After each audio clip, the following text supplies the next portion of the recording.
Welcome back to In the Huddle With. I am your host, David Igono. I'm joined by Scott Gyorko, Willie Edwards, JT Thomas. Let's jump right in, guys. Statement game, Baylor, 41-27 Mountaineers. I mean, what are your guys' thoughts before we get into Player of the Week, momentum changers? Willie, start us off. A great win for the program. I know the guys played well, especially on defense. They just played out of their minds. When you can hold a team like Baylor to only 305 yards, when they're averaging 650 yards a game, we held them to 305. And if you look at the time, I was looking at the clock.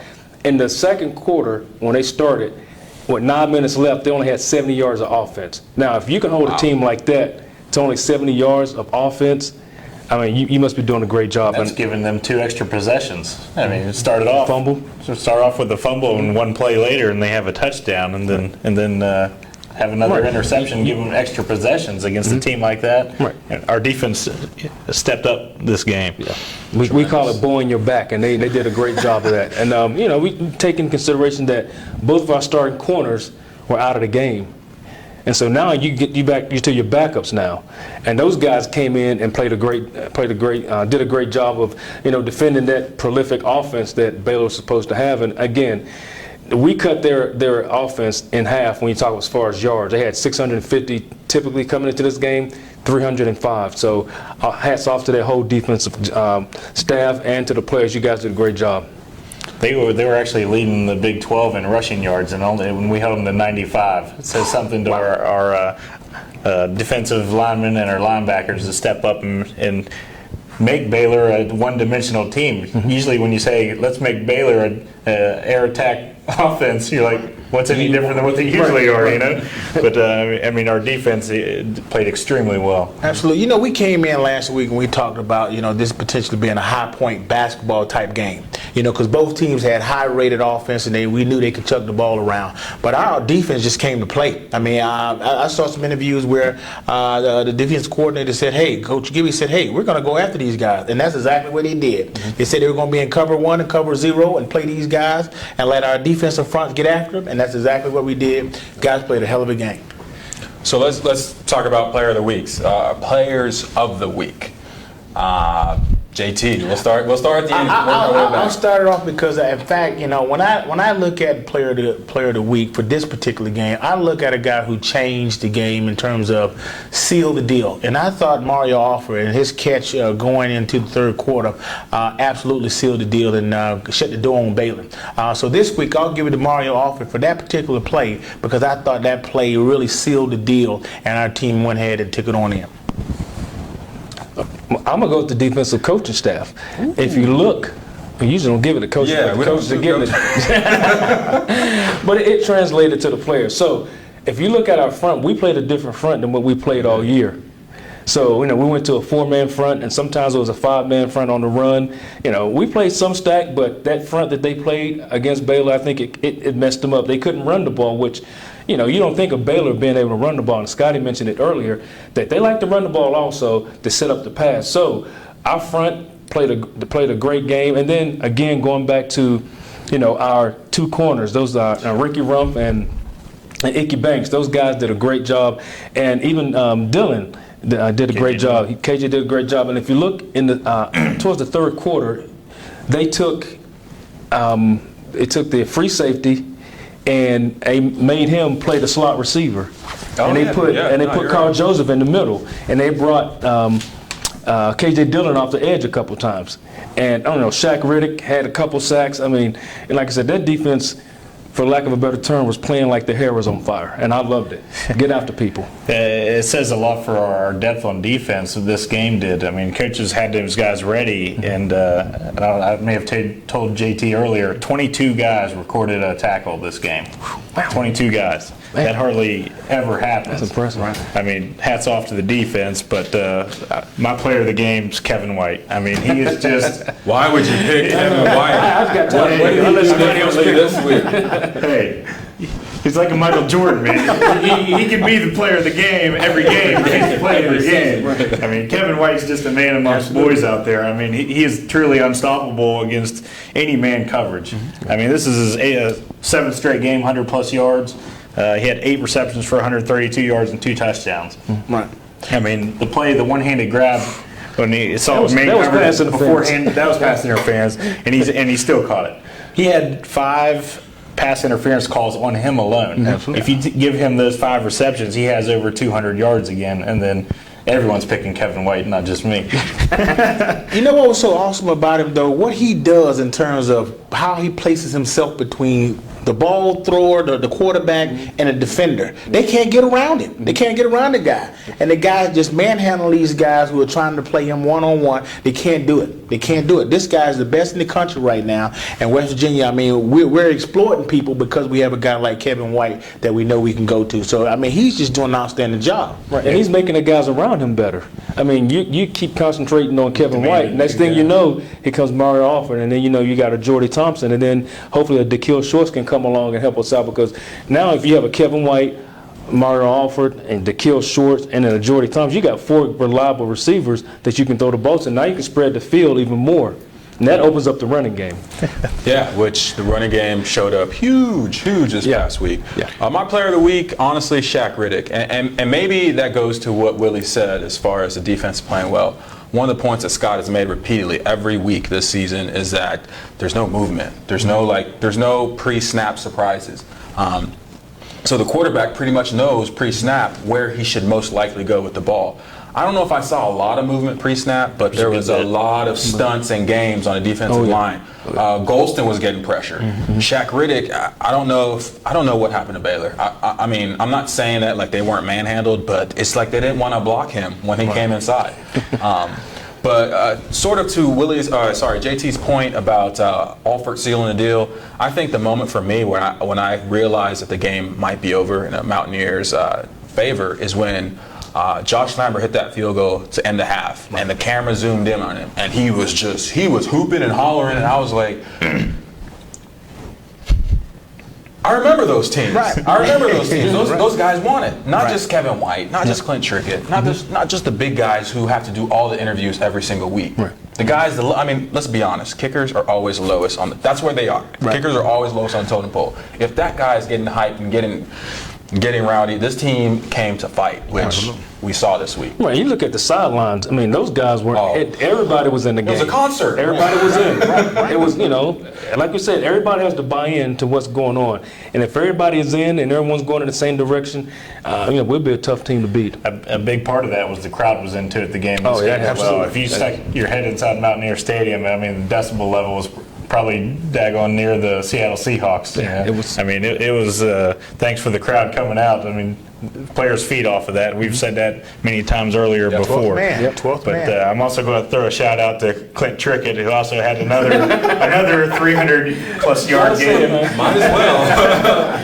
Having the flu and to be able to lead the team like that. He gets a star. Right. Guys, just think about what it took for a guy like Clint Trickett to come off a year like he did last year and put a performance on like he has done this season. What kind of guy he has to be able to do that? You know what I mean? Not everybody can do something like that. He's a coach's kid. Yeah, that might be it. And speaking of coaches, we like to send a shout out to Coach Trickett down in Florida. We're praying for you and hoping you have a speedy return. Yes, Clint Trickett's dad suffered a heart attack game day while they were preparing for Notre Dame. So, like Willie said, our condolences and our prayers go down to the Trickett family. Hats off to Clint to be able to play in a game like that, to know what has happened. Yeah. Oh, yeah. I mean, that takes some. Like I said, he's a coach's kid, and coaches, they prepare their kids for situations like that. Just your average 322-yard, 3-touchdown game. Yeah. Right. Nothing major. Look, well, let's talk about the offense now. So the offense. I mean, we're at a point now where, by the way, Kevin White accounts for 200+ yards. Clint Trickett throws for his normal 350 yards. But for me, the most exciting part about the offense we've seen in the last 2 weeks, they are running on people now. They are running on people, and it's one of those things where you can't really game plan for them as much as other teams could at the beginning of the season. So what else did you guys see this week against Baylor? We saw another guy step up. We saw another running back. Shell goes down. Dreamer Smith comes in, and he had a great game. We talked about our running backs earlier this year. We have, Dreamer Smith, you have Russell, you have Andrew Bowie, and, you got Smallwood. You got 4 guys that can carry the ball, and they've done it in different games, and they've stepped up and were the leading rushers in games. So, it's just one man goes down, next man steps up, and that's great for a team, especially, the type of offense we have. We get a lot of reps, a lot of plays. So you got to have bodies that you can switch in and switch out. So having capable backup players is a great situation for our offense. Well, with that team continuity in itself, we were concerned about that early in the year. Worrying about if these guys could play together. At this point in the process, these guys are really showing that they're really about their business. These guys are really coming together, stepping up, and playing unselfishly. Those running backs, those guys, Bowie was the man a couple years ago. Dreamus stepped up big last year. All those guys are willing to play their part. And when you got a team like that, guys, sky's the limits. Sky's really the limit for a team like that. And I'm just really happy and real giddy about the West Virginia Mountaineers playing as well as they did. In fact, we kind of know that they could be the team. They just had to find their footing, and absolutely they found their footing this week. Yeah, and nobody talks about them because, who cares, but offensive line, they don't have stats other than pancakes. They're dominating. Right, absolutely. I mean, let's be honest. The last 6 quarters, they've dominated their opponent. Absolutely. Well, we've been able to run the ball, and we always talk about keeping Clint Trickett clean. He got hit maybe twice on Saturday, which I think is good for him. He got to take a hit sooner or later. But our offensive line is doing a great job. And like I say, they keep him Clint off the ground. They give him time to throw the ball to Kevin White or Mario Alford. So hats off to the offensive line also. The only thing I'd like to throw in with the offense, we got to keep a hold of the ball a little bit better. I mean, Clint Trickett's got to know when he is in pressure, just tuck it, take a sack. It's okay. Throw it out. It's okay. Throw it away, whatever. And then penalties. And then we had 14 penalties for 138 yards. I mean, that can be crucial in a tight game. We just got to clean those up. And then I don't know if it was because that's the way the game was being called, because Baylor had unbelievable 240-something yards of penalties. Yeah, whatever. 200 yards of penalties. Yeah, I mean, if we're honest, that game was very tight. Sloppy. But defense, Willie talked about it to start us off a couple segments before. I mean, where is this defense going? At first, this was the major concern going into it. That's part of the reason why I would say earlier in the season we need to run the ball to protect the defense. Not because they're not good enough, but they're just not deep enough. Right. Against Baylor, wrong. Yeah. Yeah. Well, I think all the defensive players are starting to realize the scheme that Coach Gibson's trying to portray with this defense. I think they're more understanding of where they need to be after the snap. Even pre-snap, they were always lined up where they needed to be. It's just you saw them too robotic, like too mechanically inclined instead of just going out free flowing and playing. Now, the Baylor game, it looked like they were flying around having fun, knowing where they had to be and just playing loose. That's what it looked like to me. I mean, 22 guys recorded a tackle. I mean, that goes to the depth and having everybody ready, like you said before. I mean, Wes Tonkery had 8 tackles, and the beast Kwiatkowski, always has Beastkowski always has his tackles. But everyone's, and then Shaq Riddick, like you said. I mean, to hold a Baylor offense averaging 650 yards to less than 300 or right around 300. I mean, that's doing something. Right. Well, you need your defense to show up in a big game like this. You need not just the same guys every week. Kwiatkowski, Tonkery, and those guys showing up, and Carl Joseph. You need the Shaq Riddicks to show up, Shaq Pettaway to show up, Golston to show up. Those guys have to show up. If we can all show up at the same time, our defense can be devastating. So my only concern right now is that, going into next week, you don't have a down that, Yeah, we'll kind of get to that. Okay. We'll get to that. No, I mean, keep going. Well, we need to talk about special teams. Yes. But still, the defense. Let me just say this about one thing that I thought was really remarkable to watch is the fact that our secondary is certainly really young. Yeah. For them to be able to play as well as they've done, I mean, we got a freshman at free safety. We have a veteran who's playing, Carl Joseph playing the strong safety. A new position. Exactly, new position. He's in a new position, and then we lose our 2 starters. how, as a coach, I think you'd be really concerned about, are they going to come after my guys? But when those guys, you didn't see them make busted plays. I don't know if they had a busted play that weekend. Nope. They just played very well. They were very confident in the scheme and went out there and executed, man. Hats just off to young kids like that are going out there performing at a high level like that, man.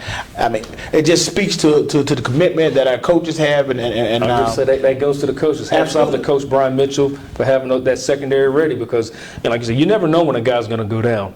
No. So you got to be ready. So during the week, they had to get those guys rep and get them ready and get them in the film room so everybody, is up to speed on what's going on. So, when you get in the game, you're not sure what's going to happen. So hats off to Coach Brian Mitchell for that. Another topic I like to talk about when you were going JT is when the new guy did come in, when both guys came out, it seemed like we were bringing even more pressure than what we had. Mm-hmm. It seemed like if he brought more pressure, get the ball out, you wouldn't even give them a chance to make a double move or anything like that. And when you're hitting home, he just kept on bringing them. He just kept bringing them. I think it was like probably 40 mid to upper 40 times that we brought extra pressure instead of just sitting back. Right. And then the third down defense was tremendous. 3 of 16. Their last 9 possessions were. 8 of the last 9 possessions were turnover on downs or punts. Wow. How many times is Baylor Heisman candidate at quarterback? Right. Yeah. We can talk about that all day if he is overrated or not, whatever. But just like I gave the offensive line some props, we got to give Kyle Rose props. Absolutely. Stupid props. Yes. We even had a milk carton for him earlier in the season. Like, where is he? Where is he? Not only did they stop the run, but because of his play inside, they were able to add pressure. So, that defense, the whole team for that matter, completely stepped up to the plate. So let's transition to the worst part of the Mountaineer team so far, week in, week out, special teams. Well, it depends on the worst part. There's good and bad. There's that love-hate relationship. That love-hate relationship. One very sneaky part. Okay. Let's just jump into it. What's going to happen with this punt return team? Well, first thing I want to say is they didn't hurt us bad this week. You know what I mean? They didn't hurt us. All right. So I'll take that as a positive. JT, anytime you look out on the field. Nice try, nice try, JT. But anytime you look out on the field and the opponent is punting the ball and you don't have anyone deep, twice. Now, are you saying you don't have any confidence in the guys that were catching punts? So now you got Jordy Thompson standing on the sideline, and they send him back in the game later on to catch punts. And he falls down to catch 2 of them. And so, that kind of, I don't know if that's pecking at his confidence. Darryl Worley caught a ball that he probably shouldn't have. That was a very sketchy play. Yeah, so it's hard. I don't know if you guys ever caught a punt in a college football game. I have. It's tough. I want no part of it. Just to be honest, it's not easy. It's really not easy. Even in practice, dealing with the wind and the trajectory of the ball. Right, and you got guys coming to try to rip your head off. So, you got so many things going through your mind at that time. So, it's tough. There was a lot of bad plays on our part on special teams, bringing out the kickoff. That was deep in the corner that we only got to the 8-yard line. Instead of running up the field, it seems like we're running sideways. I can't remember who that was, but was that Gibson? That was probably Gibson. I don't know. Either way, but he actually did have a couple nice returns though when he ran up the field. But Josh Lambert, 54-yarder at the end of the half. Yeah, he's coming into his own right here. He's crushing it. And then Nick O'Toole, he averaged mid-40s on punts. Right. So overall, I think our special team played well. Besides our punt returns were, we've been seeing our glaring problem. So kickoff team did pretty good. No complaints. Punt team did pretty good. I don't think we punted that much, but which is good. But kickoff return. Beside the one play you talked about, Scotty, I think they did a great job. If I was going to give our special teams, I know we're not giving out grades, but if we're going to give them one, it'd be a C-. Do you see improvement though before we transition? Do you see it? Because to me, between O'Toole and Lambert, there's not a whole lot to really be angry about or say, hey, when is that going to get better? It's just returning punts. Right. Returning punts. Right. We need to figure that out fast. Right. So let's now talk about prefacing the Oklahoma State game. How do the Mountaineers build to this game? Oklahoma State got destroyed by TCU 42-9, 3 field goals. That's not good. I think that's worse than when Kansas came out here, just as far as their previous game's performance. How can the Mountaineers use this game to propel them in Stillwater? Well, my thing is I'm worried about this game just a little bit because after coming off a big game like this and all the emotions and all the highs of the game, a lot of teams tend to have letdowns. And we can't afford to have a letdown right now because of where we're playing. So I think the onus is on our coaching staff to keep these kids focused and keep them focused on what our long-term goals are.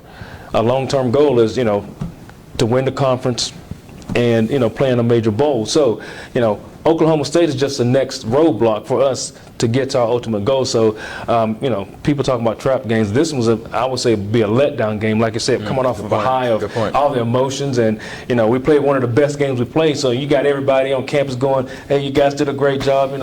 You guys are superstars." And the coaches got to ground these guys, bring them back to the point where, look, guys, that was just one game. It's over with. We got to move to the next segment. Well, I still don't think it's going to be that hard to get up for this game. I mean, it's Oklahoma State. They were ranked all the way up until this week. Yeah. I mean, J.W. Walsh or Dax Garman, whoever's going to be the quarterback this weekend, or Desmond Rowan with the running back. I mean, he was averaging like 80 yards a game for him. Like you said, it's the Big 12. Right. I mean, every game is big. Right. I mean, there's no one that's truly a bad team. Right.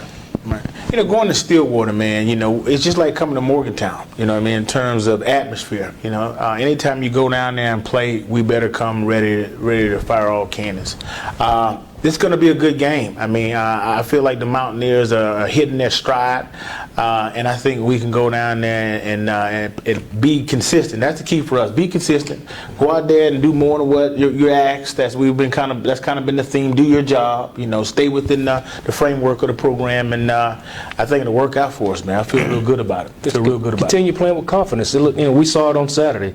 Like those guys had confidence across the field, across the board. Yeah. And even the second, you're looking at the second team corners that came in the game. Those guys out in the field, they were bouncing, had a little pep in their step. I'm thinking, wait a minute, you're a backup guy, but hey, obviously that week, those guys had, I think the defensive staff was telling those guys, nobody comes in our house and gonna kick us around. This is our house. We set the tone for what happens in here, and then it goes again back to our coaching staff. They did a great job preparing these kids for that situation, and they have to do it again for this next game. Well, I think it's going to be a little helpful for our defense too. And Coach Hoverson basically instilled that offense there, so he should have extra pointers for Coach Gibson to pass on how to stop the offense. Yeah. So I have a couple questions for you guys before we do predictions. First question, is Kevin White going to keep it up? Is he going to have – I mean, you look at it, and I wrote it down in my notes, told you guys, before we started taping. I mean, it's either like a 40-yard gain / touchdown or it's a penalty. Right. I mean, he doesn't even have to look around anymore. Right. So is Oklahoma going to figure out – because that's what we have to start talking about now. We're going into week 8, week 9, week 10. There's 10, 16 plus quarters of film, okay? Right. Is this going to keep going? Trickett's going to throw for his yards. Right. Is White going to still be the man? Absolutely. I mean, he's the 5th receiver in WVU history to get 1,000 yards, and he's got it through 7 games. I mean, that in itself is saying that he's legit, and our offense over winter and off season have practiced together with their timing, knowing where they're going to be and where to go with the ball pre-snap even. I mean, Kevin White, though, he's unguardable. You can't guard him one-on-one, and I don't even know what else. Yeah, he's a smaller Megatron. Yeah, I was just sitting there thinking that. Minitron? I think it would be a huge mistake for a coach to try to focus in on Kevin White and trying to stop him. Because if you do that, you got a whole lot of problems coming. You better try to stop everybody else and let Kevin do his thing. That's what I think. Because this kid is just a phenomenal kid. I mean, the Larry Fitzgerald type, the Megatron comparison, all that is. This kid is real. I mean, he is for real. The way he runs his route and positions himself to catch these balls. I mean, no one's doing that in NCAA football right now. This kid is the best kid right now at that position. Well, I like what you said, JT. It's almost like that thing they use in basketball. You know, you got one guy, he's going to score 40 points.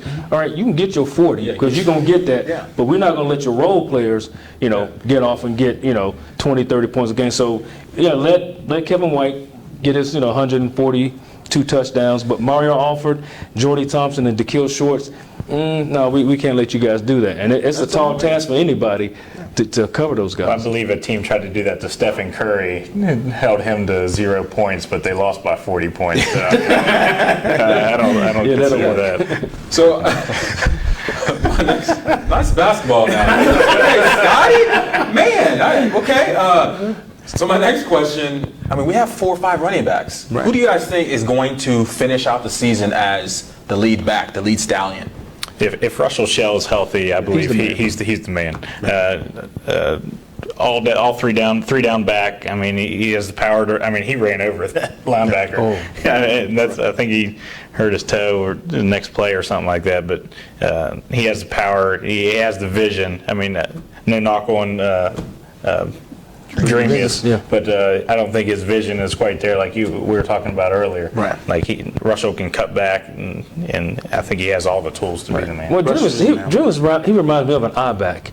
Right. You know, get downhill and plant your foot and you get going. Go. Yeah, and Dreamius, like I said, might be the wrong offense for him, but we're glad to have him because he played great on Saturday. Mm-hmm. You look at Russell, he gets in there. We run zone, so those guys got to run and find hole and then get downhill. And I don't think that's Dreamius' style. And Smallwood can also do that. But again, I love Smallwood because he's versatile. Mm-hmm. The guy can play. He can play outside, inside, slot receiver, and play in the backfield. He probably could play corner if you put him out there. Maybe he should. No. Good. Maybe he should return kicks. I never thought about that. You can't tell me that all these kids, all these skilled guys that we have on that team, one guy can't catch punts. I mean, we got to start doing some auditions and find Yeah, I someone to mean, catch obviously they're not using Alford there for a reason. I don't know what it is, but maybe it's preservation. But there's a lot of guys that can possibly do that. JT. Right. Hey, I agree with what everybody said. I mean, in terms of we're just in a situation with our guys where I feel like we'll be able to do a lot of different things. In regard to the running back situation, Russell Shell's my guy. I mean, I thought he started off the season. I mean, how many games we started off scoring in the first drive? And it was usually him scoring or him putting us in a position to score, right? He is the guy. He is the guy. And if he comes back healthy, I think he'll finish up the season pretty well. Okay. Let's do predictions. We'll start out with JT in the hot seat. I will say West Virginia 28-14. I think this one's going to be. That's usually you. Give us more. We don't want the spread. What type of game is it going to be? I think it's going to be. Well, I think we'll be in control of the game. I think we'll be in control of the game, the majority of the game. I just think, Oklahoma State's down right now. We're confident. We feel very confident. I think we are by 2. Well, I think what we need to do is get out and get on them quick, score quick, and get on them and put doubt in their mind right away. And once it happens, just put our foot on their throat and choke them out until the eyes roll in the back of their head. So biased. That's the ideal situation. But I say we win by 14, maybe 17. See, I think this is going to be completely against my nature here, but it's really hard to win in the Big 12 on the road. They just got their teeth knocked in. They're going to come out fighting. I think we go down early, maybe even 3 scores, maybe 17-0. But I think it's going to. I think our team we've came back. I mean, I'm predicting 33-27. But did he say we're going to go down 3 scores? Yep. I'm okay with that because usually I down that guy. I'm just saying, like, Now he's the devil's advocate. okay. This is. I mean, it's hard to win on the road. they were going to have a chip on their shoulder because they got knocked around last week. So you said we're going to have a letdown? No, I didn't say that. Well, if you're going to be 17 to nothing, if you're going to be down 17 nothing, that's a letdown compared to what you had last week. Letdown's a loss. Hey, we take this very serious, y'all. Yes. Letdown's a loss. Let me come to Scotty's defense here. I agree 100% with you. I don't know about the score, but I think, honestly, might be one of those games of the seasons as far as just being almost a bloodbath. This game, I don't think it's going to be ugly. You know, I said the Texas Tech game was going to be ugly. I didn't think it was going to be like that, you know, as far as them getting up by that many points. But I think this is going to be a game where, honestly, you're going to see 300 yards and penalties. You're going to see a lot of emotion, which I like to see in this Mountaineer team because I haven't seen it up until the past couple of games. I don't want to do the score, but I want to say this game is going to be in the 30s, and it's going to come down to the last 2 drives for each team. And I don't see the Mountaineer. I mean, just the past 2 weeks, they've been in sync. They've been clicking. I don't see them losing it, but this is going to be a game where, you know, don't read too much into the TCU game. This is going to be a fight. This is going to be a fight in an alley. And we beat them last year when we weren't supposed to, and I think it's a revenge game for them. See, the difference is, guys, today is my birthday, and I get to blow out the candle. So as long as I wish for what I want to wish for, bam, we got it. There you go. What are you going to do with that? I can't do anything with that. I can't do anything with Well, let's move that. Just throw it to Kevin White. That's all I'm doing. Everything. Offensive scored in all but 1 quarter this year in every game. Yeah. Had to throw that stat out there. Yeah, I think it's going to be one of the more entertaining games. I say that, and then, you know, I don't want to see 58-61. I don't. Because one thing I will say with the Baylor, they looked gassed midway through the third quarter, and they should be. They played Lord knows how many snaps, and they went up and down the field with TCU. So for us, like Willie said, this is sort of it's not a letdown, but they need to be emotionally aware and step into this game and punch first. Punch first. Last thoughts? I mean, just throw it to Kevin White. When in doubt, throw it out. Well, thank you again for joining us, and check back with the dpost.com for more updates.